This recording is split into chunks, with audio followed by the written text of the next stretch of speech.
आज 3 अप्रैल 2026 है, दिन है फ्राइडे का, गुड फ्राइडे था, तो जो मार्केट है वो बंद था। कल भी बंद रहेगा क्योंकि सैटरडे है। अब जो मार्केट है, शेयर मार्केट, वो खुलेगा मंडे को। ईरान अमेरिका इसराइल की वॉर है जो लगातार चल रही है, और ऐसा लगता नहीं कि ईरान जल्दी मानने वाला है, वॉर रुकने वाली है। और अमेरिका ने भी जो डेडलाइन है, जो टाइम है, वो बहुत ही 6 तारीख का है। और इसके बाद अमेरिका ने कहा है कि ईरान के जो भी इंफ्रास्ट्रक्चर है और जो भी तेल के कुएं हैं उन पे जो यूएस है वो हमला करेगा। इस बीच जो मार्केट है वो भी गिरता जा रहा है, हर दिन के साथ जो मार्केट है वो गिरता जा रहा है। ये वीडियो सिर्फ एजुकेशनल पर्पज है, ना मैं कोई भी स्टॉक खरीदने की सलाह देता हूँ और ना ही बेचती। मैं आज एक ऐसे कंपनी के शेयर के बारे में बात करूंगा जिसने 5 साल में अपने हर एक शेयर होल्डर्स को माला माल किया। कभी 2 रुपए का शेयर प्राइस था और आज के दिन है 47 रुपए का। 5 साल में इस कंपनी ने अपने शेयर होल्डर्स को 2000% से ऊपर का रिटर्न निकाल के दिया, और ये बताया कि लॉन्ग टर्म में ही कंपनियां अपने शेयर होल्डर्स को एक अच्छा बेनिफिट देती हैं। इस कंपनी का नाम है 1.1 सॉल्यूशन, और ये जो कंपनी है वो बिजनेस में है customise business process management service provider. और यदि मैं आज की बात करूं, यानी कि कल थर्सडे को जब मार्केट बंद हुआ था, तो इस कंपनी का शेयर प्राइस था 45 रुपीज़ 64 पैसे। और कल भी इस कंपनी ने अपने शेयर होल्डर्स को निराश नहीं किया। गिरते हुए मार्केट के बीच में भी इस कंपनी ने 3.66% का रिटर्न निकाल के दिया। जब लास्ट थर्सडे को बंद हुआ तो 3.66% का रिटर्न निकाल के दिया। लेकिन मैं हमेशा कहता हूँ कि आप कंपनी कोई भी हो, मिड कैप की, स्मॉल कैप के या लार्ज कैप की हो, आप उस कंपनी के लॉन्ग टर्म रिटर्न को जरूर देखें, एटलीस्ट 1 साल से लेकर 5 साल तक, तभी किसी भी कंपनी पे अपना पैसा लगाएं। बात करें स्पेशली इस कंपनी की 1.1 सॉल्यूशन की, तो जब 1 साल में मार्केट डाउन था, इस कंपनी ने अपने शेयर होल्डर्स को निराश ही किया, क्योंकि बहुत ज़्यादा रिटर्न निकाल के नहीं दिया। इस कंपनी ने सिर्फ 0.18% का रिटर्न निकाल के दिया। यानी आज से ठीक 1 साल पहले जिसने भी इस कंपनी का शेयर खरीदा, उसको मिला 45 रुपीज़ 16 पैसे का, जो आज के दिन है 45 रुपये 64 पैसे का। तो बहुत बढ़ोतरी नहीं देखने को मिली। और जिन्होंने भी सोचा होगा कि 1 साल पहले इस कंपनी में पैसा लगाता हूँ, कंपनी का अच्छा रिटर्न देगी और बेच के निकल जाऊंगा, तो ऐसा बिल्कुल भी नहीं हुआ।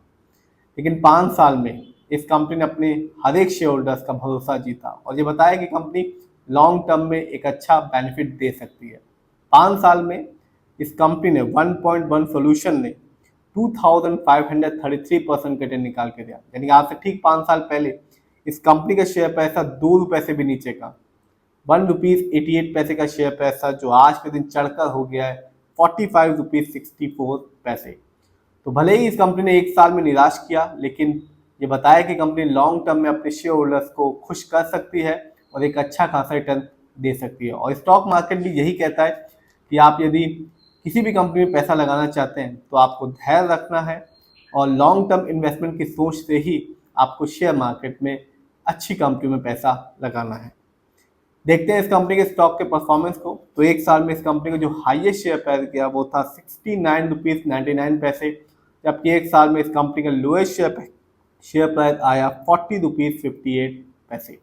इतना ही नहीं, यदि मैं इस कंपनी कुछ लेटेस्ट अपडेट को देखूं तो अभी ही 12 दिन पहले इस कंपनी को एक बड़ा ऑर्डर हाथ लगा है 600 मिलियन का, और ये जो ऑर्डर दिया गया है वो है पिरामल फाइनेंस की तरफ से। तो कंपनी ऑर्डर्स भी ले रही है और अपने शेयर होल्डर्स को लॉन्ग टर्म में एक अच्छा बेनिफिट यानी कि रिटर्न देने की कोशिश भी कर रही है। जानते हैं इस कंपनी के फंडामेंटल्स को। तो जो कंपनी का मार्केट कैप है वो है 1200 करोड़ का। ये कंपनी स्मॉल कैप की है क्योंकि मार्केट कैप जो है वो 5000 करोड़ के नीचे का है। पीबी रेशियो 2.82 है। शेयर मार्केट में एक अच्छा पीबी रेशियो किसी भी कंपनी का कहलाता है 1 या तो बिलो 3। इंडस्ट्री भी 19.84 है, ठीक ठाक है, बहुत ज़्यादा भी नहीं है, बहुत कम भी नहीं है।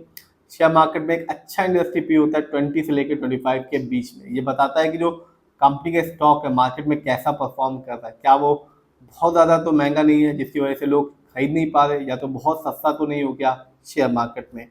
डेप्ट टू इक्विटी 0.13 है। आप भी देख सकते हैं इस कंपनी पर लोन का ना के बराबर है। आरओई 8.57% है, ठीक ठाक है, बहुत ज़्यादा तो नहीं कहा जाएगा, क्योंकि शेयर मार्केट में एक अच्छा जो आरओई होता है वो होता है 15 से लेकर 20% के बीच में। जब भी आप किसी कंपनी के फंडामेंटल्स को देखें तो आरओई जरूर देखें, बहुत इंपॉर्टेंट चीज़ होती है, क्योंकि आरओई ये बताता है कंपनी कैसे शेयर होल्डर्स के पैसे को इस्तेमाल कर रही है। यदि बढ़ा हुआ आरओई होता है तो बताता है कंपनी शेयर होल्डर के पैसे को सही से इस्तेमाल कर रही है, सही प्रोजेक्ट्स में लगा रही है, सही से यूटिलाइज कर रही है, जिससे फ्यूचर में चल के एक अच्छा रिटर्न देखने को मिलता है। यदि ऐसा कंपनी नहीं कर पाती तो रिटर्न पाने की जो पॉसिबिलिटीज होती है वो कम हो जाती है। ईपीएस 1.39 है, बहुत ही कम है, क्योंकि शेयर मार्केट में एक अच्छा ईपीएस कहलाता है 80 और से ज़्यादा। ईपीएस ये बताता है कंपनी ने लास्ट 12 महीने में कितना कमाया, और इस कंपनी के ईपीएस को देख के लगता है कि कंपनी ने कुछ भी नहीं कमाया, क्योंकि इस कंपनी का एक साल का जो रिटर्न है वो है 0.18% का।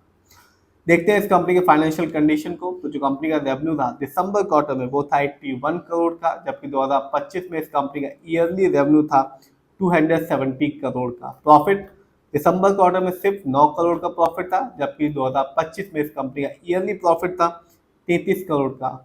नेटवर्थ, कंपनी का नेटवर्थ 2025 में 405 करोड़ था, जबकि 2024 में इस कंपनी का नेटवर्थ सिर्फ और सिर्फ 140 करोड़ था। नजर डालते हैं इस कंपनी के शेयर होल्डिंग पैटर्न को, तो साफ है प्रमोटर यानी कि इस कंपनी जो ओनर्स है, मालिक है, उनका पैसा विश्वास इस कंपनी में सबसे ज़्यादा लगा हुआ है। प्रमोटर की होल्डिंग है 52.29% की, जबकि रिटेलर्स यानी कि हम लोग का पैसा इस कंपनी में लगा हुआ है 39.65% का।